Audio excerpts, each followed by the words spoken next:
ইসরায়েলের সর্বশেষ আপডেট জানাবো আজকের ভিডিওতে। চলেন ভিডিওটি শুরু করা যাক।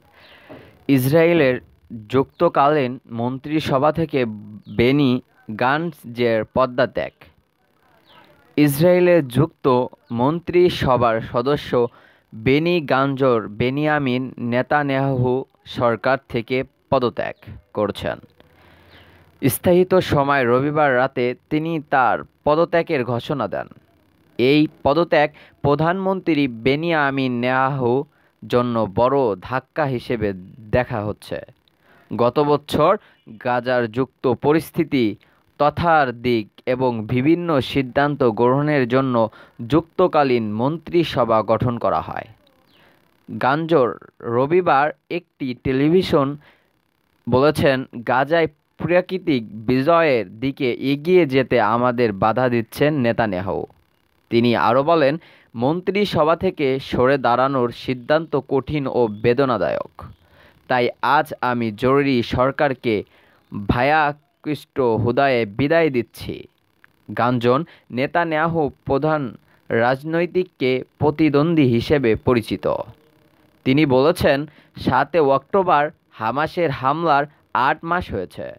এখন ত্যাগ করেছে কারণ দেশের পরিস্থিতি এবং সিদ্ধান্ত গ্রহণের ঘরে পরিবর্তন এসেছে এখন।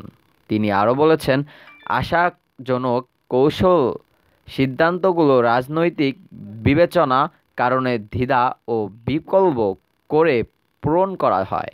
তিনি জানান, এমন একটি নির্বাচন হওয়া উচিত যা এমন কোনো সরকার প্রতিষ্ঠা করবে যারা জনগণের আস্থা অর্জন করবে এবং চ্যালেঞ্জিং মোকাবেলা করতে সক্ষম হবে। বেনি বলেন, আমি নেতানিয়াহুকে আহ্বান জানাই, একটি নির্বাচনের তারিখ নির্ধারণ করুন। আমাদের লোকদের বিচ্ছিন্ন হতে দিবেন না। গত মাসেই তিনি হুমকি দিয়েছিলেন যে ইসরায়েলের যুক্তকালীন মন্ত্রিসভা থেকে তিনি পদত্যাগ করবেন।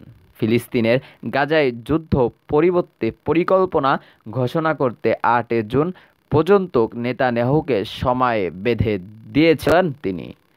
তারই জেরে পদত্যাগ করলেন তিনি। শনিবার পদত্যাগের ঘোষণা দেওয়ার কথা ছিল গান্তজের। তবে একদিন গাজায় গণহত্যা ৮৪ জন ফিলিস্তিনিকে হত্যার পর ৪ জিম্মিকে জীবিত উদ্ধার করে ইসরায়েলের বিশেষ বাহিনী। এদিকে বেনি গাঞ্জের পদত্যাগের প্রতীক্ষায় সামাজিক মাধ্যমে এক পোস্টে নেতানিয়াহু বলেন, বেনি এমন অভিযান ছেড়ে যাওয়ার সময় নয়, এটা আমাদের বাহিনীতে যোগ দেওয়ার সময়। নেতানিয়াহুকে আরও লেখেন, হামাসের বিরুদ্ধে যুদ্ধের বোঝা ভাগ করে নেওয়ার জন্য প্রস্তুতি যে কোনো রাজনৈতিক দলের জন্য তার দরজা খোলা আছে। তিনি বলেন, আমাদের শত্রুদের বিরুদ্ধে বিজয় আনতে এবং আমাদের নাগরিকদের নিরাপত্তা নিশ্চিত করতে সহযোগিতা করবে। অন্যদিকে সামাজিক মাধ্যমে এক পোস্টে বিরোধী নেতা ইসরায়েল লেপেত গাঞ্জের এই সিদ্ধান্তকে গুরুত্বপূর্ণ এবং সঠিক বলে সমর্থন করেছেন।